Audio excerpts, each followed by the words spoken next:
The next philosophy came off of a flyer I saw here that just really struck me. It was actually in one of the .coms, had a flyer up in the basement of Gates that said, "You're brilliant, we're hiring."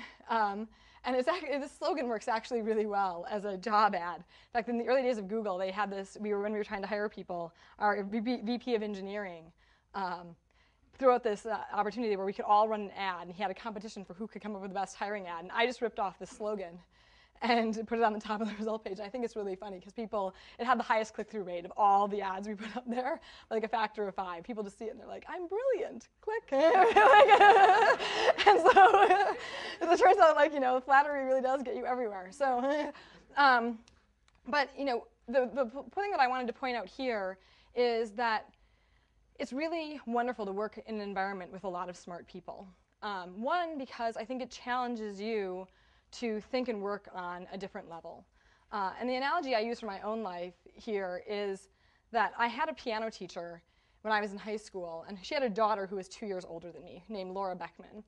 And this interesting thing happened with Laura when she was a junior in high school, which is that she tried out for the volleyball team. At the end of the tryouts, the coach came to her and said, "Laura, we have a tough case. You're right on the borderline of being varsity. So we're going to give you a choice. You can choose to be on the varsity team, but you're going to bench the entire season. Or you can choose to go on the JV team, and you can start every game." And most people, when they're faced with that choice, choose to be on the JV team and start, because everyone wants to play more games. And interestingly, Laura picked the counterintuitive choice, and she said, "You know what? I'm going to go and play on the varsity team." And I remember everyone kind of scratching their heads at that. But what was interesting is a year later, when everyone came back to try out for senior year, Laura made varsity with flying colors and actually ended up being a starter her senior year. And all the people who started on JV their junior year ended up benching on varsity their senior year, which I think you guys can all relate that benching your senior year of high school is a lot worse than benching your junior year. And when I remember talking to Laura afterwards, I said, "Well, what made you make that choice?" And she just said, "I just knew that if I got to play with the better players, that it would make me better and that I would ultimately be able to grow and learn a lot."